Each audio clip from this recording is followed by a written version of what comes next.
We recently held a poll right here on YouTube asking where you are with Dolby Atmos. Shockingly, 17% of you don't know what it is and 51% of you think it's destined to die, just like Quad, 5.1 and many other surround formats have. But we disagree, and we think, and really hope, that this is the future of music production. Why? Because it's really, really cool. And it works on headphones just like these. Oh, f***, I've got cramp. I've been co-producing an album with a local artist over the past couple of months, and there are a handful of tracks that contain a ton of sound design, little bits of spoken word, and a whole raft of elements that I thought would be eminently suited to Dolby Atmos. So James and myself cobbled together a shonky 7.1.2 system using our ATC mains, ATC hi-fi speakers, and a mismatched collection of near-field monitors we had in for review.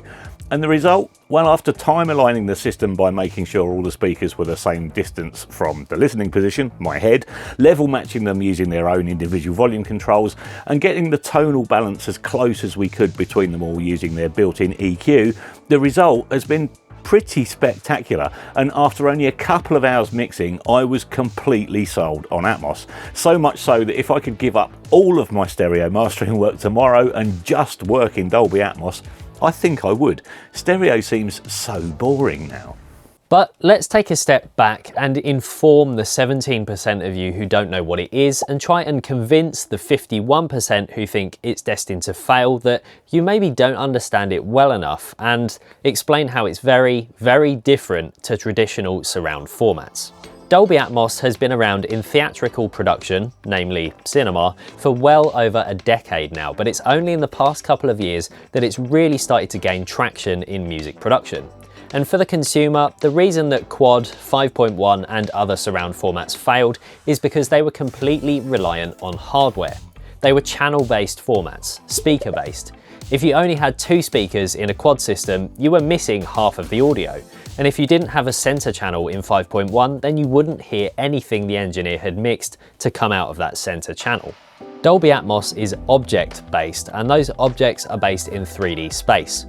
That 3D audio space can be created using speakers, as we have here, but if you take everything out the room other than the center speaker, because Atmos is decoded in real time by the device you're listening on, it will fold down the surround mix into a mono one that can be listened to on that one speaker.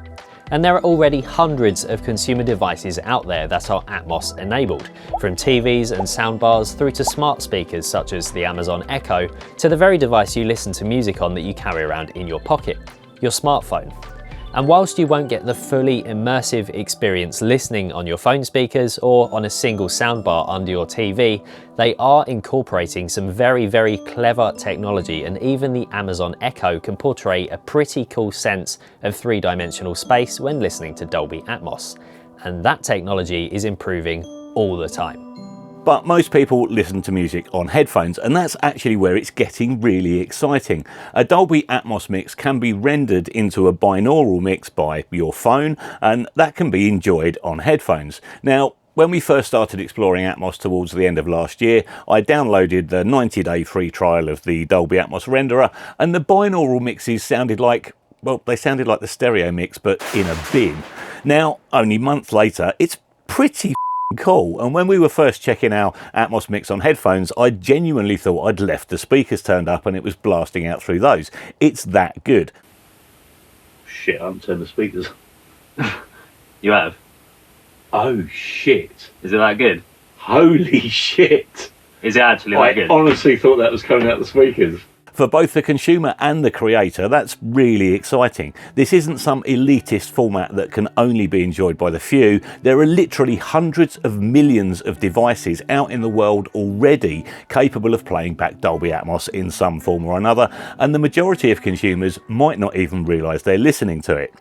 But I hear you cry, I don't want guitars flying around my head. Well, you can have guitars flying around your head if you want, and I must admit that when I first started experimenting with mixing in Atmos, I went absolutely mental with it. But once that initial novelty subsided, then I realised I could tastefully mix a record with the band very much at the front, but put the listener in the song. This really is immersive audio, and if you get it right, it's like having a big fat emotion knob that you can just turn right up. But it's not just the surround aspect, the immersive element, that we're getting excited about. There is one other aspect that we really, really love. Dynamic range. There are two aspects to this. The first is the delivery requirement.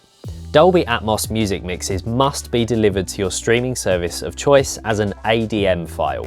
This is basically a huge file created in the Dolby Atmos renderer that contains all the multi-channel audio and the metadata that tells the playback device where things should be placed in three-dimensional space. The loudness level for this ADM file must not exceed -18 LUFS, and this is a technical requirement, not a guideline. The reason for this is that the playback algorithm may need to fold down a 128 object mix to one mono speaker, and it needs plenty of headroom to do this. And that means that the loudness wars could finally be over. And if you do upload a mix slammed to -3, the Dolby police will come and give you a sharp slap on the wrist, your music will be deleted, and you'll never be allowed to upload anything ever again. Probably. Okay, what actually happens is that all the spatial information is lost and your mix just sounds like shit. The second aspect is that the dynamic range available to you allows for, well, extremely dynamic mixes, and there's no mix bus, no equivalent of a stereo output. Top-down mixers, your days might be numbered in Atmos. And good, you guys and girls can stick with stereo. That's not going anywhere. But we're called present day production, not stuck in the past production, and I've heard a lot of people moaning already that there's no easy way to slap an SSL bus compressor or a pair of Portrayed plugins or a pumping limiter across your entire Atmos mix. And good job too. The dynamic range of Atmos is, for me at least, more than half of its appeal, and having music production largely stuck in the last century, for me it's just getting a little boring now. A funk record has to sound like it was recorded in 1960 whatever, rock has to sound like this, metal has to sound like that, drums have to be super crushed. No, I think Atmos opens the doors to new and exciting ways of mixing and creating music, and the EDM and electronic guys were some of the first to jump on board. I'm finding that when I'm mixing in Atmos, I'm actually using far less processing than I am in stereo, to the point where for the work I'm doing, I've actually uninstalled every third-party plugin on the Mac Mini M1 running our Atmos rig. I just don't need them. And mixing is so much easier.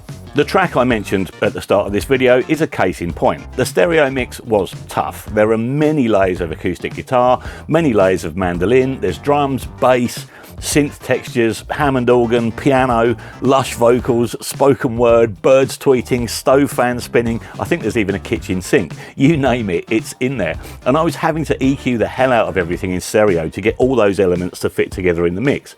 In Atmos, I'm panning the rhythm guitars to the sides, the stove fans are in the rear, the birds are up overhead, the synthy textures move around the back 2/3 of the room, and when the melody kicks in on the guitar with a soft ambient piano in unison with it, the piano fits perfectly behind you and the guitar melody shines through on the center speaker, and it's the only thing coming through that speaker, and it just sounds magical.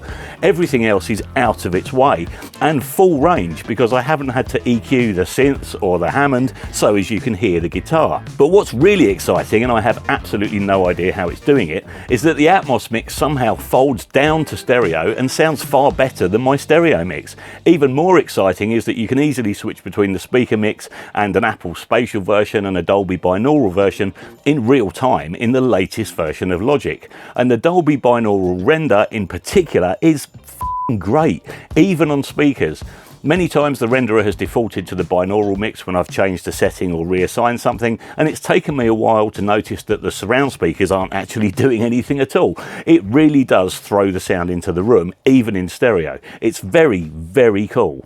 Because the delivery format is the ADM file, and the decoding is done in real time on the playback device. That means that as the algorithm is getting better all the time, the binaural decoding of mixes that might have sounded like the stereo mix in a bin 6 months ago actually sound pretty damn convincing today and will only improve over time. And that's one reason why you need to have a calibrated speaker system to be listed as a recommended studio on Dolby's website. The headphone mix will change over time, and for now at least, the speaker mix is the de facto standard. It's the master file that everything else is derived from. And that means that if you want to fill in Dolby's studio onboarding form and become an approved Atmos studio, you're going to have to spend some money to adhere to their best practices. At the very least, you'll need a 7.1.4 speaker system. That's 7 speakers in the lateral plane, 1 sub for low frequency effects, and 4 in the ceiling. And the speakers have to be full range. They have to have a close enough sonic signature that things don't change in timbre when you pan them around, and they have to be capable of putting out 85 decibels at the listening position with a recommended 20 decibels of extra headroom. In addition to this, you're going to need an interface with at least 12 outputs and some way to control the volume of all those outputs simultaneously. Many of you know how hard it can be to get a stereo speaker setup sounding good in your average domestic room. So with that many speakers pointing at you, you'll need a very, very well treated room, and ideally one that sonically disappears completely at the listening position. It's essential that you can time align your speakers, or else you'll end up with a phasey mess, and you have to be able to perform the bare minimum of corrective EQ. All of this adds up to be pretty hard on the wallet, but we're working on a video that shows how you can negate some of those costs on a tight budget, so stay tuned for that one. But of course, with the Dolby renderer built into Logic Pro, many people, 25% of you, are working in binaural solely on headphones. And despite what Dolby might say, we really think that's awesome, and we can't wait to hear what some of you are creating. But translation is everything, and how will you know your mixes will translate well to other systems if you're only using headphones or maybe an old 5.1 speaker setup? Well, traditionally that's where mastering comes in, and I think with more and more people creating Atmos content at home on headphones, there's a huge gap in the market for a dedicated Atmos mastering service, and that's something we're looking into creating right now, and it's why we haven't put a video out for a month. We've been super busy with work, and we've been making plans for a dedicated top-tier Atmos studio here, and I have got people knocking on my door now. This is starting to gain serious traction.